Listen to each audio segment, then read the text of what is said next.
आज की कहानी के माध्यम से आपको कुछ ऐसे तरीके पता चलेंगे जिनसे आप धोखा खाने से खुद को बचा सकते हैं। भावनात्मक रूप से कमजोर आदमी का लोग हमेशा फायदा उठाते रहते हैं।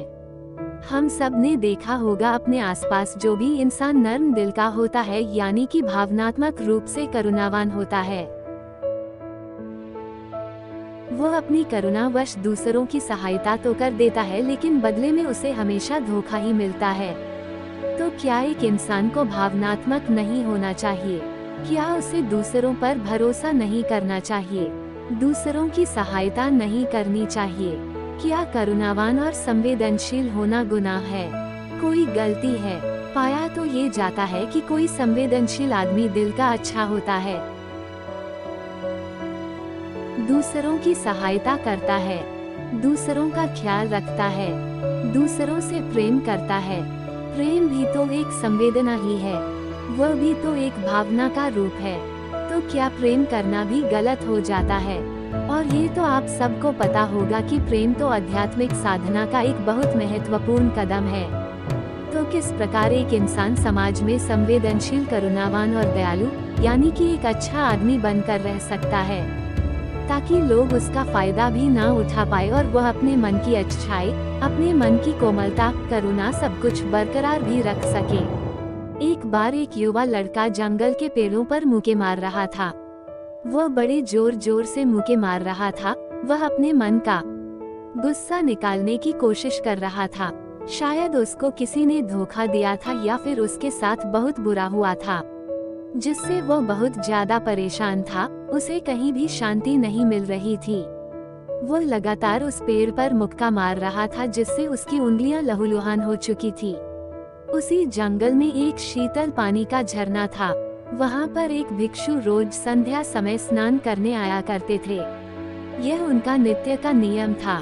आज जब वह भिक्षु इस रास्ते से स्नान करने के लिए उस जंगल में आया तो उसने उस लड़के की हालत देखी। वह जोर जोर से चीख रहा था, रो रहा था और लगातार मुक्के मारे जा रहा था। उस लड़के के आसपास कोई मौजूद नहीं था। इससे उस भिक्षु को उस युवक की चिंता होने लगी। उसने सोचा कि कहीं मैं इसे ऐसे ही छोड़ दूं और कहीं ये आत्महत्या कर ले तो। ऐसे विचार आने के बाद भी वह कुछ नहीं बोला और लगातार उस युवक की तरफ देखे जा रहा था। भिक्षु एकदम चुपचाप खड़ा हुआ था। उसने युवक से कुछ नहीं बोला, कुछ नहीं कहा, बस वो उसको लगातार देखता रहा। कुछ देर तक तो उस युवक ने उस भिक्षु को नजरअंदाज किया, लेकिन कुछ देर बाद उसे अजीब सा लगने लगा। उसने सोचा, ना तो यह मुझे रोक रहा है और ना ही कुछ कह रहा है, ये तो बस मुझे देखे जा रहा है, इसका क्या मतलब है? बड़ा अजीब आदमी है। ऐसे ही विचार उस लड़के के मन में उठने लगे थे। जब कुछ देर बाद भी वह भिक्षु कुछ नहीं बोला तो लड़के ने अचानक से उससे पूछा कि महाशय, आप अपने रास्ते क्यों नहीं चले जाते? आपको क्या मतलब, आप खड़े हुए मुझे देख क्यों रहे हैं? भिक्षु ने बड़े शांत स्वर में कहा कि मैं तुम्हें रोक नहीं रहा हूँ, तुमसे कुछ कह नहीं रहा हूँ, तो मुझसे तुम्हें क्या परेशानी है? मेरे ही तरह है ये पेड़ पौधे, ये पक्षी, यह सब तुम्हें तो देख ही रहे हैं। जब इनसे तुम्हें कोई परेशानी नहीं है तो मुझसे क्यों परेशानी है? ये सुनकर और लड़का जोर से चीख कर बोला, मुझे सबसे परेशानी है, मैं सबसे नफरत करता हूँ। यहाँ पर सब धोखेबाज, गद्दार होते हैं, कोई किसी का नहीं होता इस दुनिया में। और इस तरह बोलते बोलते वह फूट फूट कर रोने लगा और रोए जा रहा था और भिक्षु उसे देखे जा रहा था। वो उसे चुप करने की कोशिश भी नहीं कर रहा था। ये बात तो उस लड़के को और ज्यादा अजीब लगी। अब रोना छोड़कर उस लड़के ने सीधे खड़े होकर उस भिक्षु से कहा, बड़े अजीब आदमी है आप। आपके सामने कोई इंसान रो रहा है, दुखी है, परेशान है और आप उसे चुप भी नहीं कर सकते। आपके मन में बिल्कुल भी संवेदना नहीं है। बड़े अजीब और कठोर हृदय वाले साधु है आप। आपको अपने साधु होने पर खेद होना चाहिए। और ऐसे ही ना जाने क्या क्या जली कटी बातें वो युवक उस भिक्षु को सुनाने लगा। कुछ देर बाद जब युवक की सारी भड़ास निकल चुकी थी तब भिक्षु ने बड़े ही शांत स्वर में कहा कि आज मैं तुम्हें कंधा दे सकता हूँ, तुम्हारे आंसू पोंछ सकता हूँ, लेकिन इससे तुम्हारी समस्या का समाधान नहीं होगा। कुछ देर के लिए तुम्हारा मन बहल जाएगा, बस उसके बाद वही जिंदगी, वही लोग जो तुम्हें आज कंधा देने भी तुम्हारे पास नहीं है, फिर से तुम उसी जिंदगी में लौट जाओगे। कोई तुम्हें धोखा देगा, कोई तुम्हारा फायदा उठाएगा और तुम अपने मन को ऐसे ही तकलीफ पहुंचाते रहोगे। तो आंसू पोंछने की बजाय तुम्हें मुझसे कुछ ज्ञान की बातें लेनी चाहिए, जिससे तुम्हें जीवन में कोई भी धोखा ना दे सके, तुम्हारी अच्छाई का कोई भी फायदा ना उठा सके। याद रखना, आंसू पोंछने वाले तो तुम्हें बहुत मिल जाएंगे, लेकिन ज्ञान और सही समझ देने वाला कभी कभी कोई इंसान मिलता है।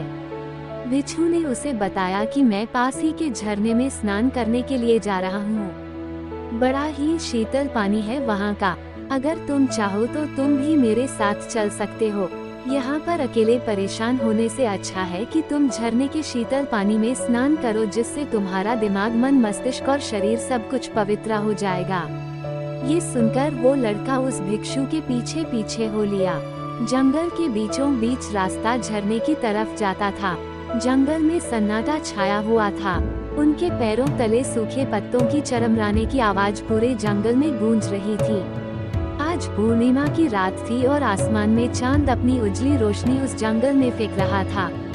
उस रोशनी में दोनों उस झरने की तरफ बढ़ते चले जा रहे थे। रास्ते में चलते चलते उस युवक ने उस भिक्षु से कहा कि महात्मन, आपकी जिंदगी मस्त है, आपको किसी चीज की कोई परेशानी नहीं है। आपको पता है कि दुनिया में कैसे कैसे लोग बसते हैं, कितने धोखेबाज, कितने मक्कार, और सबसे बड़ी बात, अपने लोग ही धोखा देते हैं। जिनसे हम प्रेम करते हैं, जिनको हम अपना मानते हैं, जब उन्हीं से धोखा मिलता है तो कैसा महसूस होता है।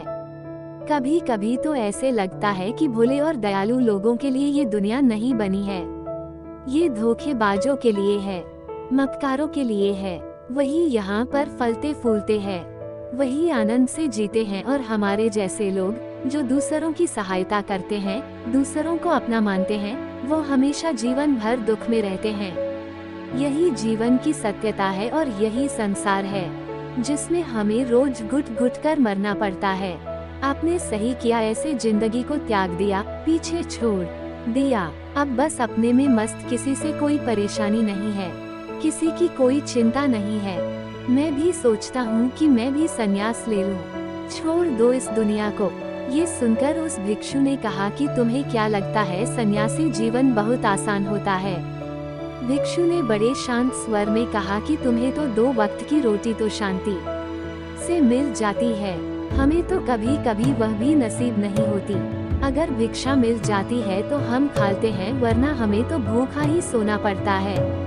यही सन्यासी जीवन है, हमें हमेशा नीचे सोना पड़ता है, सिर्फ एक लंगोट में रहना पड़ता है, चाहे कैसा भी मौसम क्यों ना हो। तो ये सब तुम्हें आसान लगता है तो तुम भी सन्यासी बन जाओ। युवक ने कहा कि आप कहते तो ठीक ही हैं, संघर्ष तो दोनों तरफ है, सांसारिक जीवन में भी और सन्यासी जीवन में भी।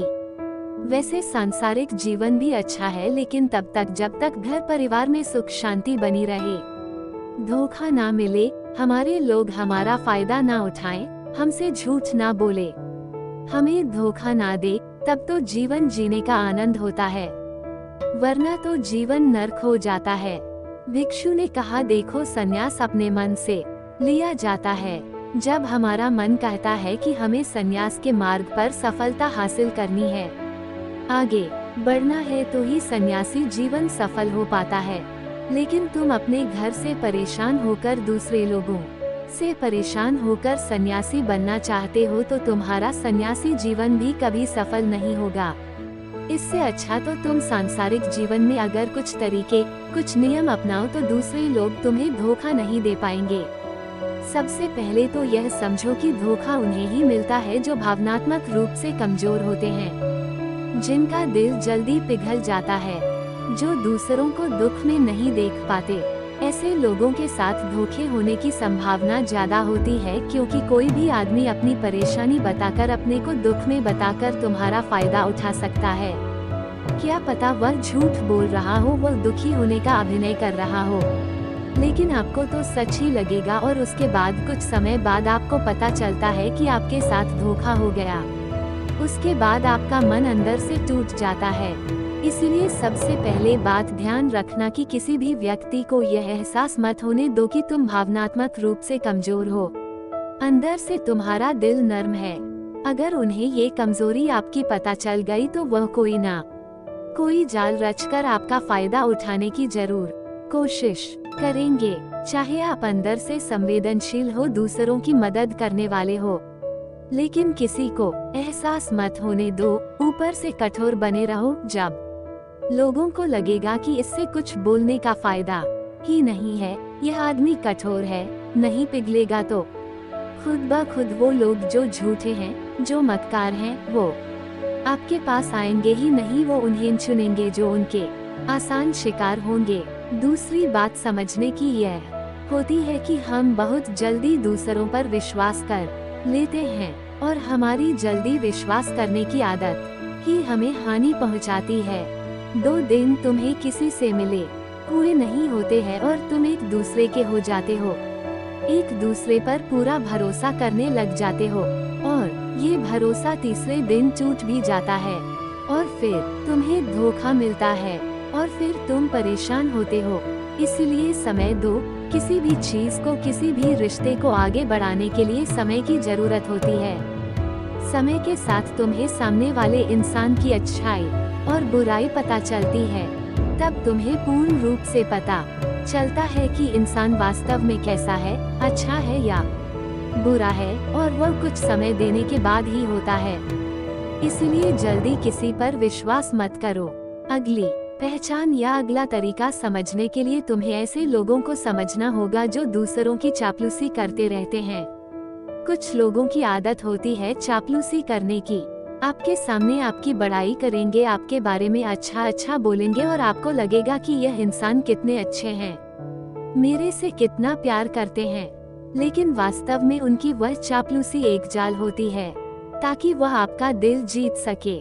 और उनको चापलूसी करने का मौका तभी मिलता है जब आप दिखावा करते हैं। अगर आप उनकी चापलूसी से प्रभावित ही नहीं होंगे तो कुछ समय बाद वो चापलूसी करना बंद कर देंगे।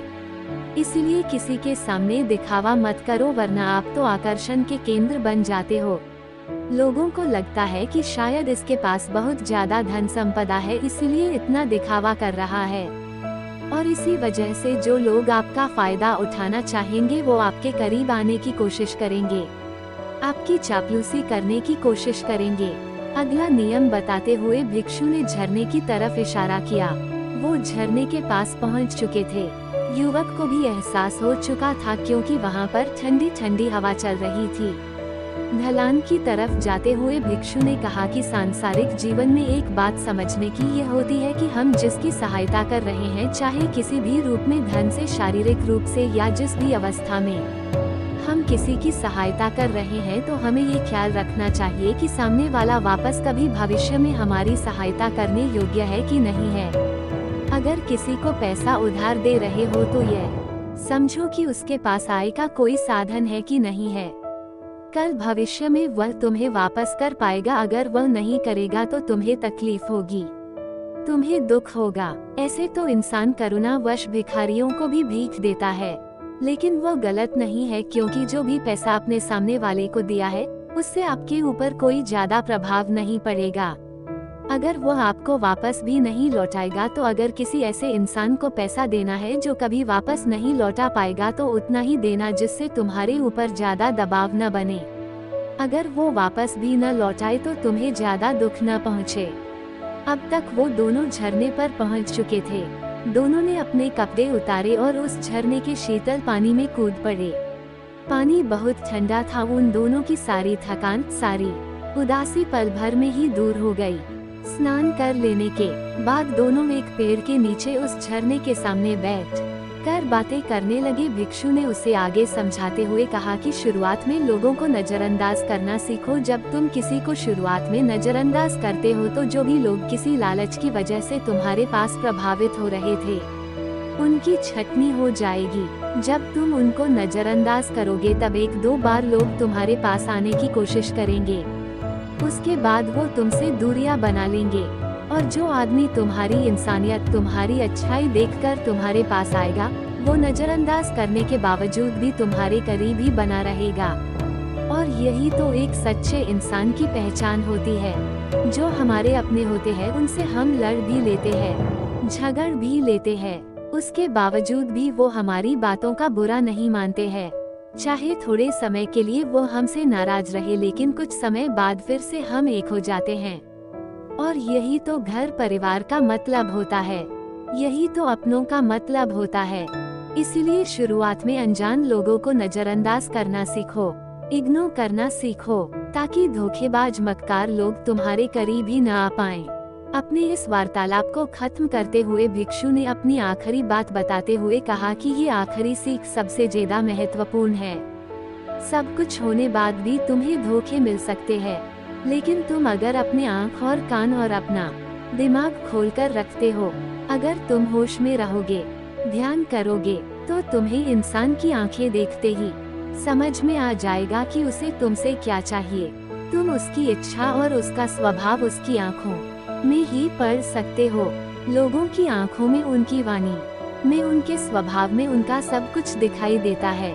बस हम ही अपनी आंखें मूंद कर रहते हैं। दूसरे लोगों से जानो, उसके रिश्तेदारों से जानो, उसके परिवार वालों से जानो कि वो इंसान कैसा है, दूसरों के साथ उसका व्यवहार कैसा है, उसकी पड़ताल करो। जब किसी पर विश्वास करो, ऐसे ही किसी पर विश्वास मत कर लेना।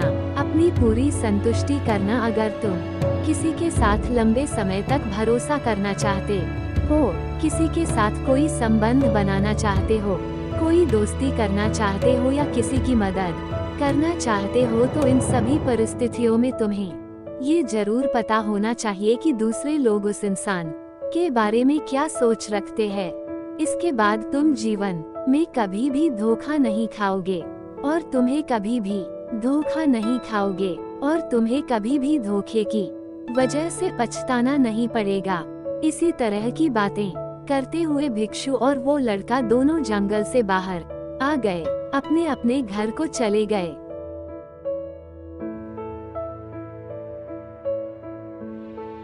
निष्कर्ष, दोस्तों, कभी भी किसी पर भी भरोसा करने से पहले उसके बारे में अच्छे से समझो, जानो, समय दो, फिर भरोसा करो।